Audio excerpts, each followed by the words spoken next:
Hey guys, how is it going? This is lost in heaven. और यहाँ पे आज मैं देखूंगा, एक तो व्लॉग बनाऊंगा और आपको बताऊंगा कि स्टडी इन जर्मनी के क्या क्या फ़ायदे हो सकते हैं और आपको क्या क्या बेनिफिट इसमें मिलेंगे।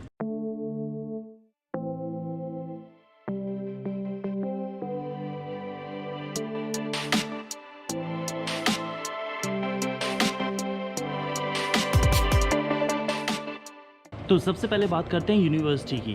बेसिकली यूनिवर्सिटी का कॉन्सेप्ट सेम स्विट्ज़रलैंड जैसा है।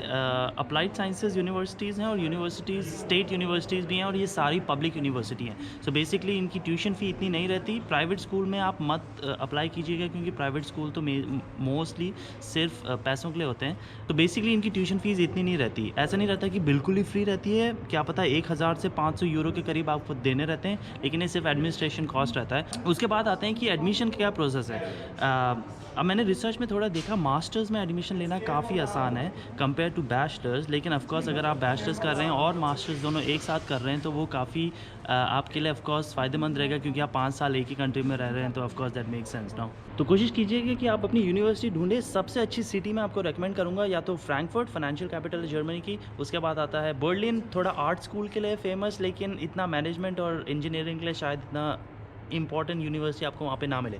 तो फ्रैंकफर्ट, म्यूनिक या फिर हैम्बर्ग, वहाँ पे आप ट्राई कर सकते हैं यूनिवर्सिटीज़ के लिए, क्योंकि वहाँ पे इंडस्ट्री काफ़ी ज़्यादा है और आपके पास जॉब अपॉर्चुनिटीज़ आपकी एमबीए कंप्लीट करने के बाद काफ़ी ज़्यादा होंगी।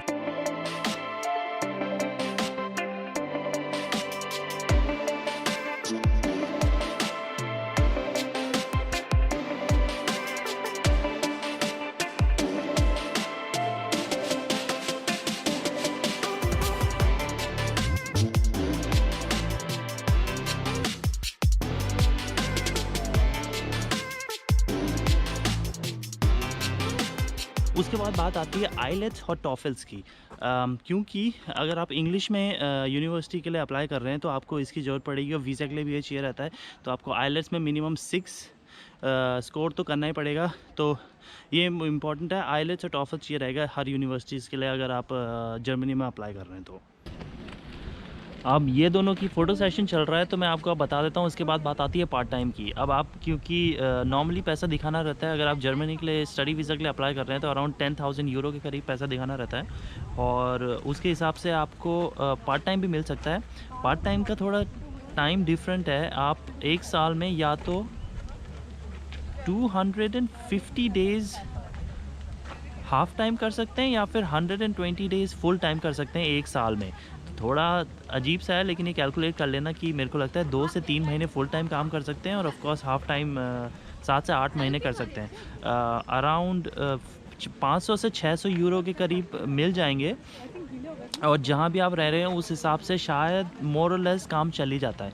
क्योंकि कॉस्ट ऑफ लिविंग जर्मनी में काफ़ी सस्ती है तो ऑफ कोर्स ये हेल्प करता है। एक्चुअली मैं भी अपनी एमबीए जर्मनी से करने की सोच रहा हूँ क्योंकि ऑफ कोर्स थोड़ा सस्ता है और मेरे को इतनी टेंशन भी नहीं होगी और ना ही आपको होनी चाहिए।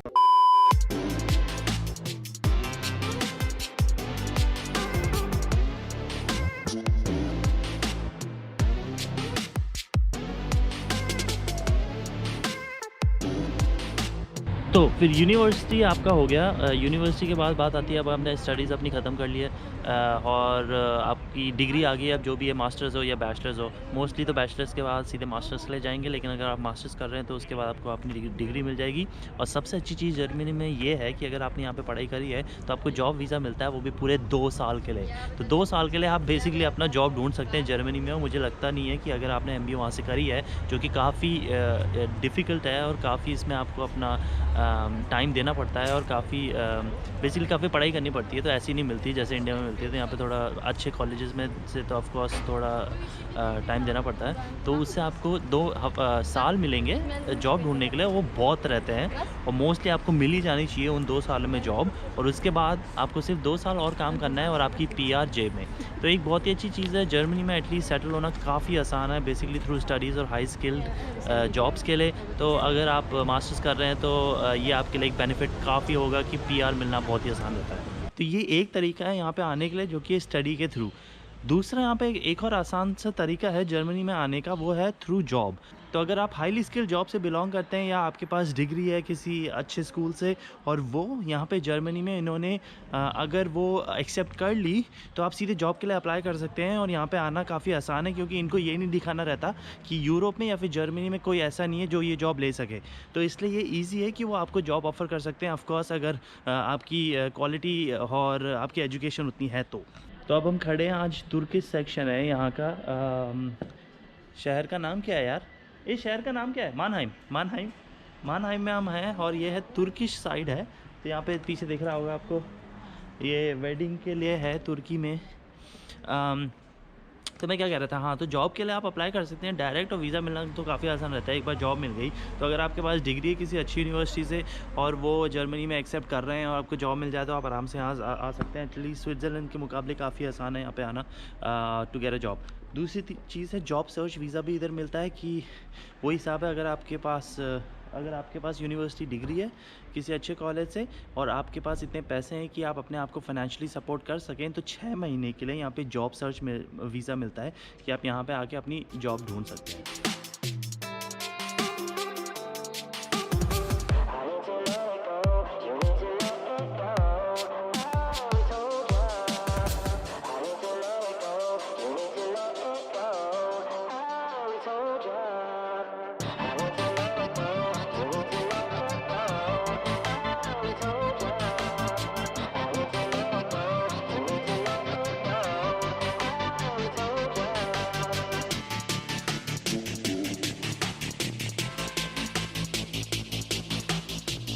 तो जस्ट इन केस जर्मनी में सिस्टम क्या है या फिर लोग यहाँ पे रह रहे हैं, तो मेरे ये दोस्त हैं, ये जर्मनी में कितने साल से रह रहे हो तुम लोग?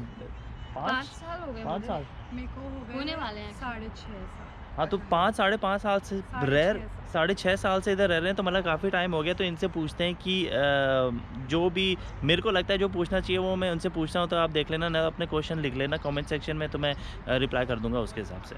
मेरे को थोड़ा कॉस्ट ऑफ लिविंग का बताइए जर्मनी में। कॉस्ट ऑफ लिविंग महंगी है कि सस्ती है? तो मतलब जैसे तू शहर में रहती है सृष्टि, और निशा तू गांव में रहती है, टाउन है वो, टाउन में रहती है तो टाउन से अगर खाने पीने का कितना होगा महीने का ungefähr ऑन एवरेज?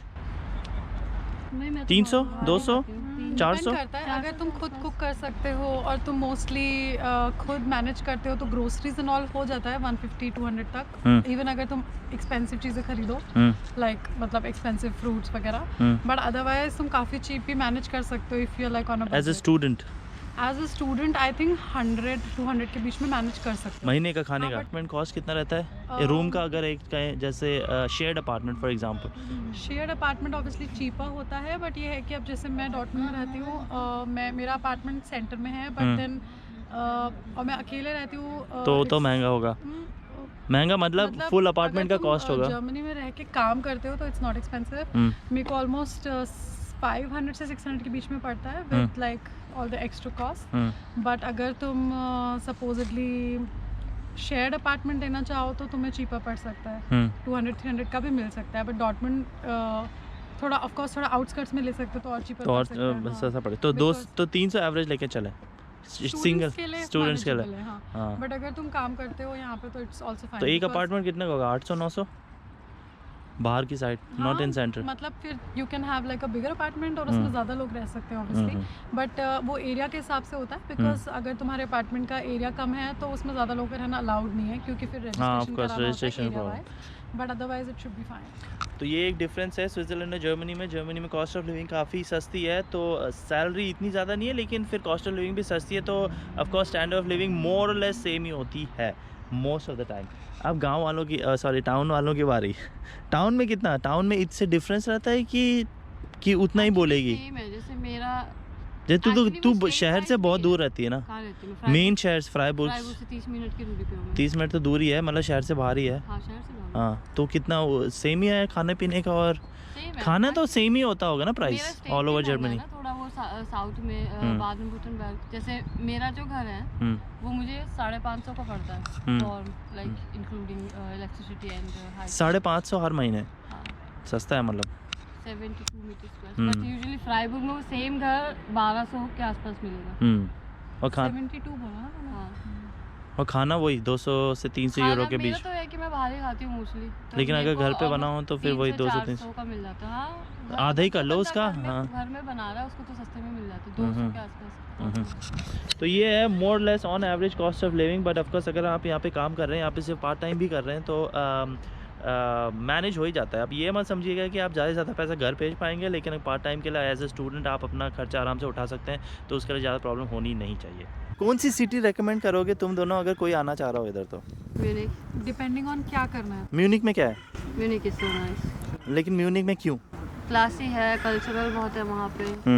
अगर तुम स्टूडेंट हो तो फिर थोड़ा सा ऑब्वियसली तुम्हें पॉकेट कंसिडर करनी पड़ती है बजट वाइज, तो फिर म्यूनिक थोड़ा एक्सपेंसिव है ना? है स्टूडेंट्स के लिए।